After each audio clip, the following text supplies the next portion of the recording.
Someone has pointed out that age is relative. Not only in people, but in things. And this really came home to me a number of years ago when I had the opportunity to visit the Holy Land. And if you go on an organized tour, then you have to have a local guide. And ours happened to be a Palestinian, but he was a Christian and did a wonderful job. But we were like children in the candy store. And every time we'd stop, we'd ask him, well, is this important? Is this in the Bible? Is this mentioned in the New Testament? And we stopped at one particular place, and a person pointed out this building and said, is this building old? And his name was John, and he said, no, that's just about 1,000 years old. And I guess all of us were standing there going, because he said, well, I guess to you Americans whose country is just a little over 200 years old, then it's old. But to them, if it didn't go back at least to New Testament times, then they did not consider it old. But even if something survives for 2,000 years, that is still just a speck in eternity. How would you like to be a part of something that really lasts? Something with an influence, not just for 1,000 or a couple of thousand years, but throughout all eternity. The Apostle Paul in this passage is telling us how to build a church that will last, that will really last, that will have an everlasting influence for the kingdom of God and upon humankind. Well, notice if we're going to build a church that lasts, we have to begin at the beginning. And note that there is but one foundation. In the latter part of verse 11, he says about this one foundation, which is Jesus Christ. You see it, he wants to be careful lest we miss the most important thing that he's saying. He wants us to recall that he preached Jesus Christ, crucified, dead, buried, and resurrected. He is the one and the only foundation.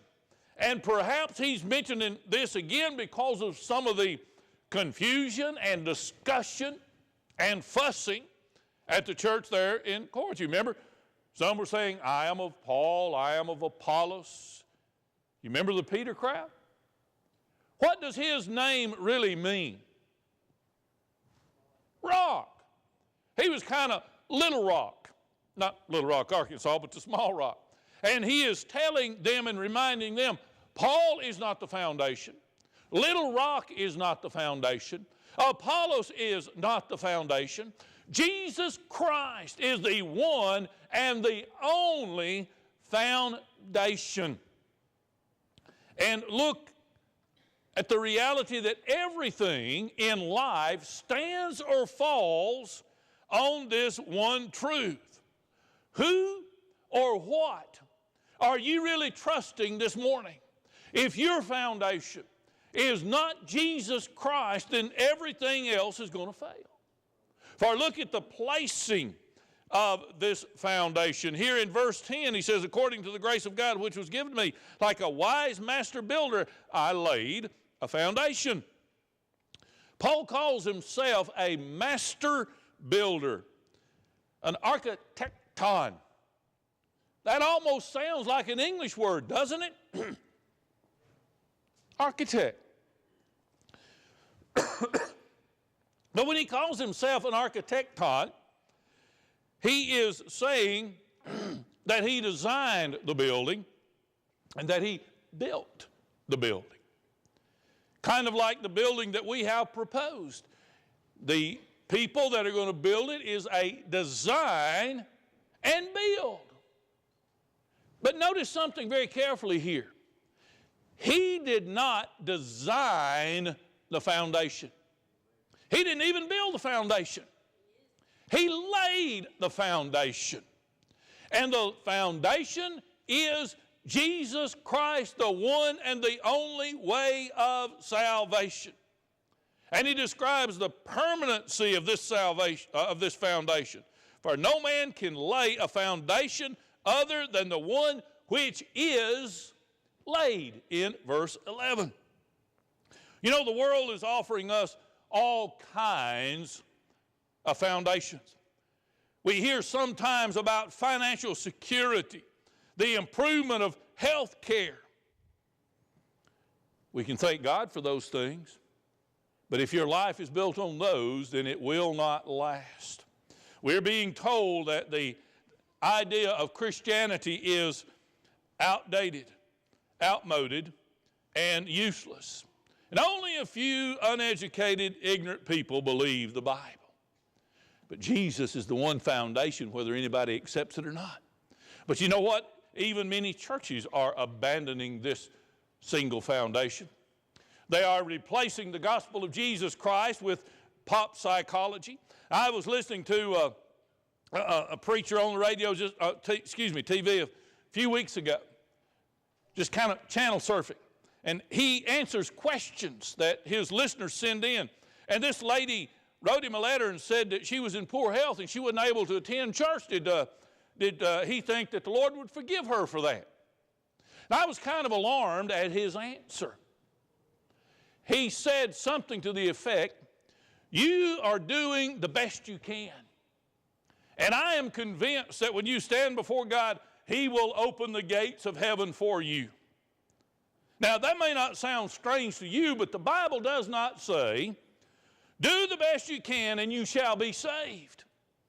Go to church and you shall be saved. Tithe and you shall be saved. It says, believe on the Lord Jesus Christ and you shall be saved. There is no other foundation.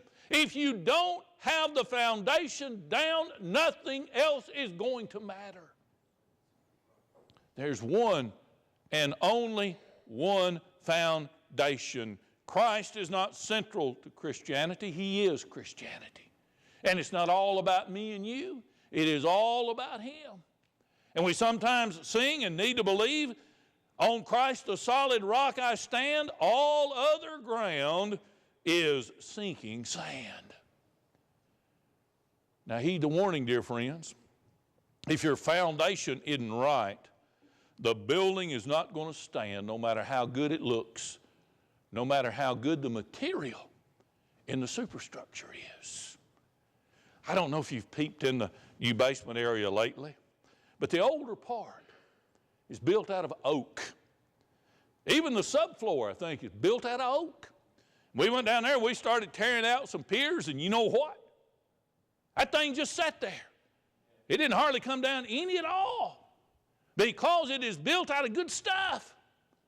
But even though it's built out of oak, I'll guarantee you, if you tear that foundation out, guess what?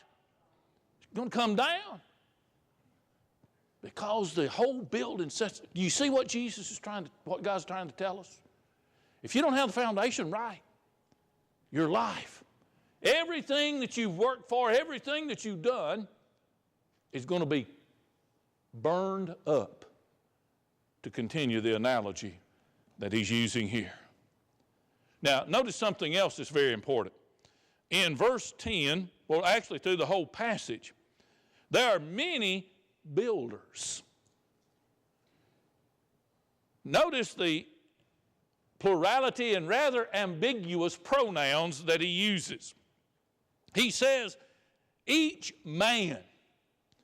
Then he says, no man can lay another foundation. If any man, then each man's work. He's using this kind of language because he is talking to a plurality of people. You see, when he talks about building with gold and silver and precious stones, he's not just speaking to the preacher. He's not just speaking to the deacons. He's not just speaking even to Sunday school teachers, but to every man, woman, boy, and girl that belongs to Jesus Christ. I'm building this morning, and you are building this morning. The question is, what are you building with? All are partners in building his church. Now, we usually apply passages like this to the life, and it's true, but that doesn't go far enough and it doesn't fit the context. He's writing to the church at Corinth. And the Old Testament nor the New Testament is as individual as we think it is. Usually he's speaking to the group. We're all building the church of today. And we're building the church that our children and our grandchildren are going to inherit tomorrow if Jesus tarries. And that leads to an important question. If my children continue the trend of dedication that I have shown them, what kind of Christian will they be? Think back. Are you as faithful as your grandparents were? Are you as faithful as your parents were or are? And if that trend continues, what's going to happen? I can tell you what's going to happen nationally. The church is going to continue to decline. You see, it's not just what you tell people that's important. It's what you show them. And what you devote your life and your time and your energy to is what's really important to you. You know, I love to see parents support their children, and I can hear one of the ball fields from my house, and if you have children that play, you ought to be there in order to support them. But I want to tell you something, in 100 years, whether or not Johnny got a home run won't matter. Boy, I got some blank stares then.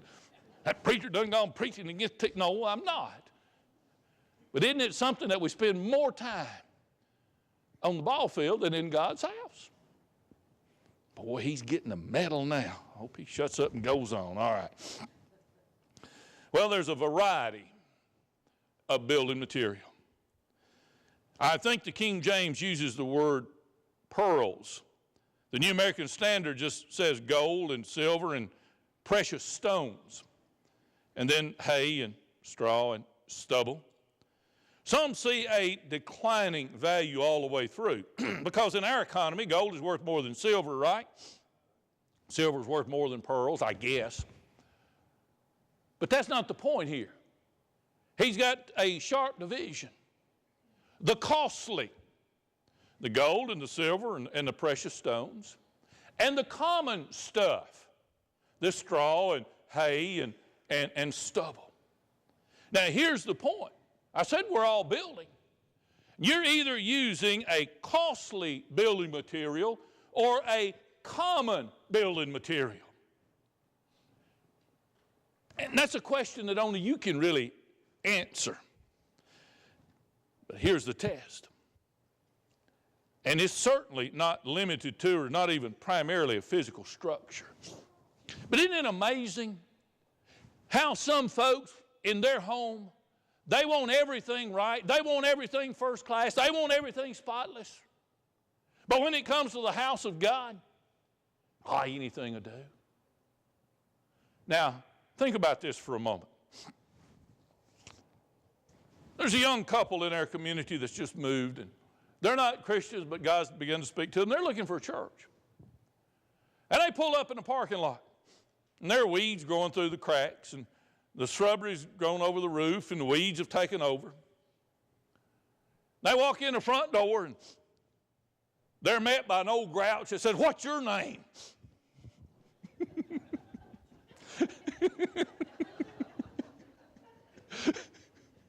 And they come into the building, and everything's in disarray. I mean, it's dark. Half the lights are out. What's their impression of your attitude toward your church? Now again, that's just a symbol of the reality. When you're devoting yourself to teaching, do you give the best? When you're serving on a committee, do you pray and seek God's leadership and do all you can, or just try to get through? When you come to worship, are you so worn out and tired that you're just trying to get the time over with? Or do you really want to focus on God and give Him all of yourself? One's costly, one's common. And because there's one costly and one common, there's the permanent and the passing. Kyle mentioned this in our adult VBS, where some preacher in the past imagined everything on a conveyor belt and it was going into a furnace. And the gold and the silver and the precious stones survived and everything else is burned up. He says we use one of two materials and the straw is destroyed, but the gold is even made better. But we need to really analyze and understand what's straw and what's gold. Now you may say, what? But I'm convinced that sometimes we're hung up on the straw. And we think the straw is the gold. And it's not. You know, it's not important whether we sing traditional hymn, Southern gospel, or contemporary music. That's straw. The gold is whether or not we are devoting ourselves to God and worshiping Him through those songs. Some of you have heard the name many times, Thom Rainer. He's probably done more research on church growth than anyone in Southern Baptist life anyway. And he's written one book where he interviews former lost people who were saved as adults. The formerly unchurched. He said, we've been asking the wrong people. You ask lost people what they want jelly donuts and coffee. He asked adults who were saved.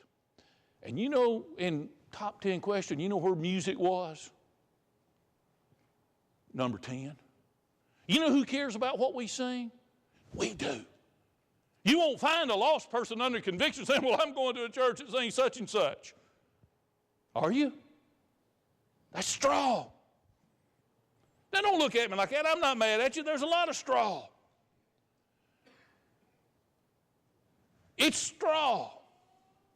Whether you carry the New American Standard, the King James, or one of those digital Bibles. Have you noticed these people never carry one anymore?